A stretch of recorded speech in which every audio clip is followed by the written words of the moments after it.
ናችሁ ሰላም ናችሁ? የከያላችሁበት ሰላማችሁ ብዝት ይበልልኝ እያልኩኝ እኔ እህታችሁ ዛሬም በአዲስ ቪዲዮ መጥቻላችኋለሁ ማለት ነው።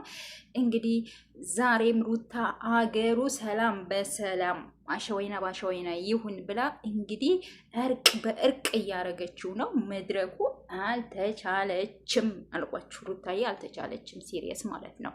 እንግዲህ ትላንትና ደግሞ እንዳያችሁ ትላንት ማታ የተለቀቀው እሷ ቤት ቪዲዮ ልጅን ከአባት ጋር አገናኝታለች። ምክንያቱም ከተራራቁ ትንሽ ቆየት ብለዋል።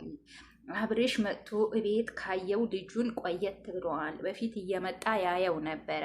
አሁን ግን ካየው ትንሽ ቆየት ብለዋል። ልጄም አባቱን ማየት አለበት፣ አባትም ልጁን ማየት አለበት ብላ እንግዲህ ልጁን ይዛ መጥታ ከአባቱ ጋር አገናኝተዋለች። ዋው ዋው! በጣም በጣም በጣም ደስ ይላል። በጣም ደስ ይላል። ሩታዬ ይሄ ትልቅ ነገር ነው።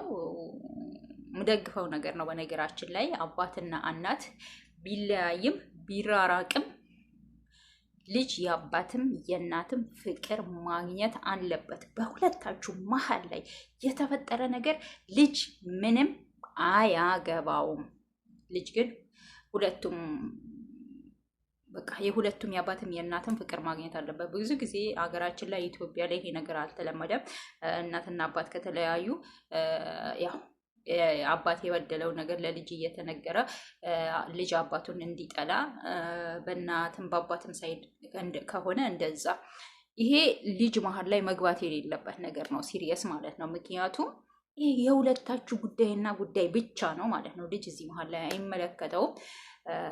ጥሩ ነው ያረግሽው ሩታዬ። ግን እኔ ጠርጥሬ ያለው በቃ እኔ ቤተሰብ ጠርጥሬ ያለው አላቅም ምን እንደሆነ አላቅም። ጠርጥሬ ያለው ሩታ ምን እያሰበች ነው?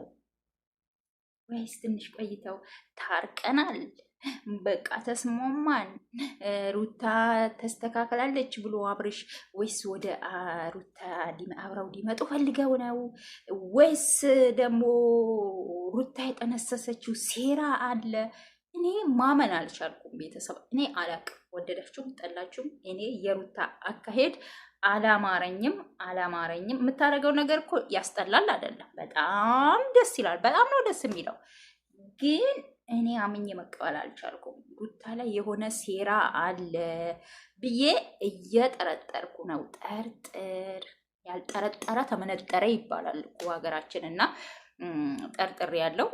ለማንኛውም በዛሬው ቪዲዮ ይህን አክል ካልኳችሁ ይበቃኛል። ያለኝ አስተያየት ይህንን ነው። በቀጣይ ቪዲዮ እስከምንገናኝ ሰላም ቆዩልኝ ቤተሰብ። እስኪ ብዬ አላቅም፣ ግን እስኪ ላይክ ሼር አድርጉልኝ፣ ሰብስክራይብ አድርጉ፣ አበረታቱኝ። እኔ አንዲቼ ስደት እህታችሁ ነኝና ብታበረታቱኝ ምን ችግር አለው? እና አበረታቱኝ ቤተሰቦቼ። ደህና ቆዩልኝ። ወዳችኋለሁ።